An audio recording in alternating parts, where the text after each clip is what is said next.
मध्य प्रदेश का लैंड जिहाद, सरकारी जमीन पर मजार।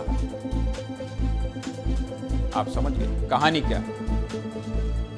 कहानी क्या है बता देता हूं। अतिक्रमण और कब्जे की खबरें तो आपने बहुत सुनी होंगी, लेकिन मध्य प्रदेश से आई अवैध कब्जे की खबर देखकर आप न सिर्फ चौंक जाएंगे बल्कि लैंड जिहाद जैसे शब्द की परिभाषा भी समझ जाएंगे।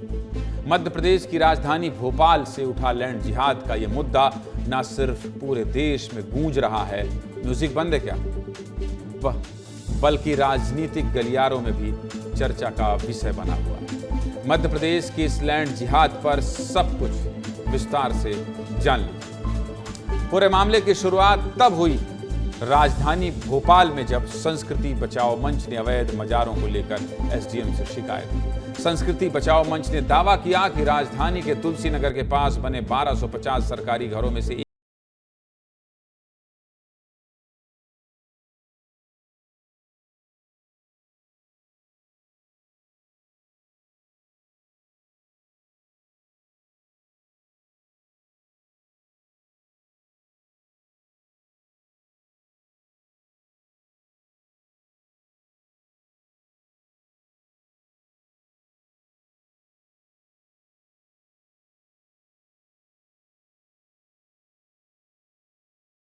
सरकार के एसडीएम पूरे मामले की जांच कर रहे हैं। लेकिन सरकारी घर में मजार का ये मामला न सिर्फ पूरी तरह से अलग है बल्कि चौंकाने वाला इसलिए भी है क्योंकि इतने सालों से किसी की नजर इस मजार पर नहीं गई। क्यों नहीं गई?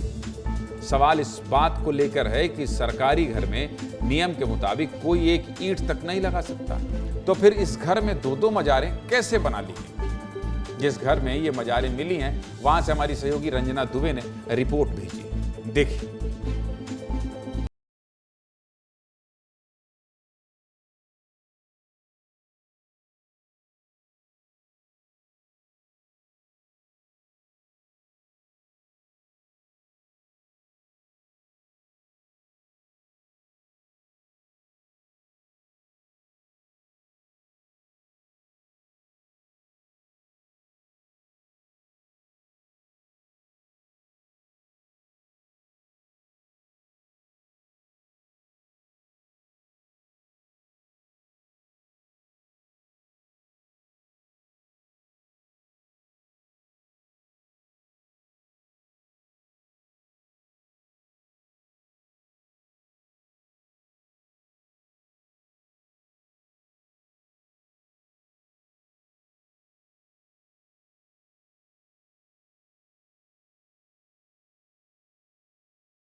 किसी को आपने देखा है पूजा पाठ करते हुए?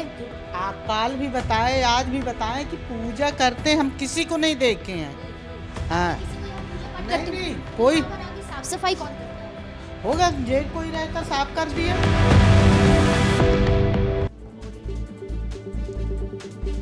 सरकारी घर में मजार बन गई है, हद। सरकारी घर में बनी इन अवैध मजारों पर विस्तार न्यूज ने एसडीएम से भी बात की है। अधिकारी क्या कह रहे हैं सुनिए। अभी आज ही हमको इसकी जानकारी अभी मिली थी कि मजार बन गई है, तो हमने इसके जांच के लिए भेजा है RIS को। तो ये पता चला है कि एक सरकारी क्वार्टर जो I टाइप का है उसमें वसीम के नाम के व्यक्ति को 2018 में आवंटित हुई है। हालांकि वो व्यक्ति अभी मिले नहीं हैं और ये मजार देखने से ये लगता है कि ये अभी की नहीं है। तो अब ये जांच का विषय है कि सरकारी क्वार्टर में ये मजार कैसे बन गई।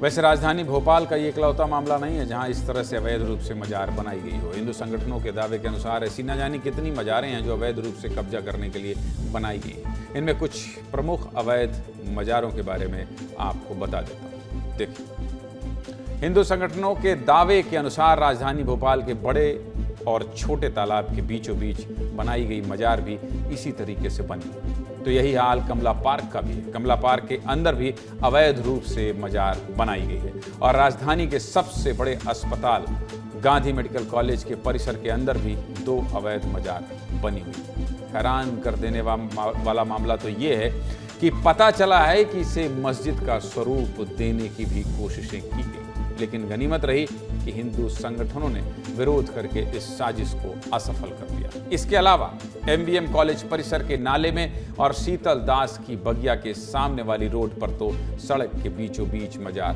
बनी हुई है। वीआईपी रोड पर भी तालाब के किनारे सड़क पर मजार बनी हुई है। राजधानी में अलग अलग जगहों पर बनी इन अवैध मजारों से भी रंजना की एक रिपोर्ट आपको देखनी चाहिए। देखिए। सूबे का सबसे बड़ा अस्पताल गांधी मेडिकल कॉलेज, और आप देखिए अब राजधानी भोपाल में जगह जगह पर जो मज़ारें हैं उनका निर्माण कैसे हो रहा है। ये एक तस्वीर राजधानी भोपाल के गांधी मेडिकल कॉलेज की है, जिसमें आप देखिए कि यहाँ पर एक मज़ार नजर आ रही है और एक साथ इस परिसर के अंदर ये आप जो देख रहे हैं पूरा टीन शेड यहाँ पर तैयार है और यहाँ पर 2 मज़ारें बनी हुई हैं। गांधी मेडिकल कॉलेज में जहां पर प्रदेश भर के जो मरीज हैं वो इलाज करने के लिए पहुंचते हैं, और वहां इस परिसर के ही भीतर ये सिर्फ एक तस्वीर नहीं है बल्कि यहां पर करीब 10 से 12 और इससे भी ज़्यादा जो संख्या है मज़ारों की वो अब धीरे धीरे नजर आ रही है। देखिए अस्पताल परिसर का ये दूसरा हिस्सा है। पहला हिस्सा हमने आपको दिखाया जो कि एंट्री करते ही वहां पर एक मज़ार थी।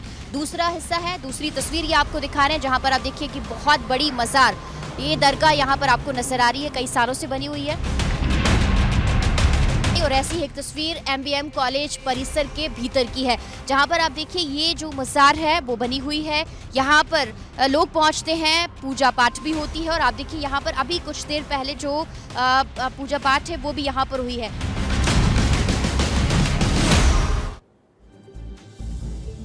राजधानी भोपाल की तस्वीर आपको दिखा चुका हूं, लेकिन मध्य प्रदेश की आर्थिक राजधानी इंदौर का भी यही हाल है, ऐसा ही है। इंदौर में एबी रोड के पलासिया चौराहे पर बनी मजार तो किसी अजूबे से कम नहीं है। 20 सड़क बनी इस मजार से चारों दिशाओं से ट्रैफिक जाम होता है। इस मजार की भी पुराने होने का दावा किया जाता है। बीआरटीएस बनाते समय इसे हटाने की बात चली थी, लेकिन बात नहीं बनी और मजार बीच चौराहे पर आज भी बनी हुई है। इसके अलावा इंदौर की 2 तस्वीरें और देख लीजिए। पहली तस्वीर मध्य प्रदेश के सबसे बड़े सरकारी अस्पताल महाराज यशवंतराव अस्पताल की है। अस्पताल परिसर के अंदर मजार बनी है। मजार कब बनी थी इसका कोई पुख्ता सबूत तो नहीं है। दूसरी तस्वीर एबी रोड पर चिड़ियाघर के सामने की। ये मजार कितनी पुरानी है इसको लेकर भी सबूत नहीं, लेकिन इस मजार से ट्रैफिक की बहुत समस्या होती है। अवैध मजारों पर इंदौर से पुनीत ने एक रिपोर्ट भेजी है, ये भी देखिए।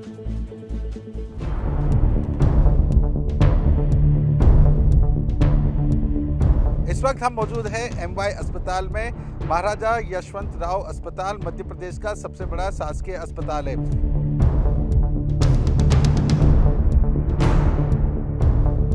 इस अस्पताल के परिसर में भी एक मज़ार मौजूद है। यह मज़ार हजरत अली सैयद चांद शाह वली बाबा जलाली की यह मज़ार बताई जाती है। का बोर्ड लगा है वह इसमें बता रहा है सन 1942 में यह मज़ार यहाँ बनाई गई थी। हालांकि ये जो कंस्ट्रक्शन है यह यहाँ पर बाद में किया गया है। एबी रोड पर यह शहर का सबसे व्यस्ततम इलाकों में से एक है। चिड़ियाघर के सामने एक मज़ार मौजूद है। तो गुलर शाह वली की यह मज़ार है और इसको दरगाह बना दी गई है। यह काफ़ी प्राचीन बताई जाती है। 1952 में दिलीप कुमार की एक फिल्म आई थी शान। उस फिल्म के एक गाने में यहाँ का शूट किया गया था। उसमें भी इस दरगाह की झलक दिखाई गई है। उस टाइम पे ये काफ़ी छोटा सा हुआ करता था, लेकिन समय के साथ साथ यह फैलता चला गया है। इंदौर के एबी रोड का सबसे व्यस्ततम चौराहा पलासिया चौराहा, जहां पर एमजी रोड आकर एबी रोड पर मिलता है, इस चौराहे पर भी एक मज़ार मौजूद है। यह मज़ार सड़क के बिल्कुल बीचों बीच है। इस मज़ार के चारों तरफ से रोड निकल रहा है। वह रोड गीता भवन से आकर और विजयनगर की तरफ जाने वाला है।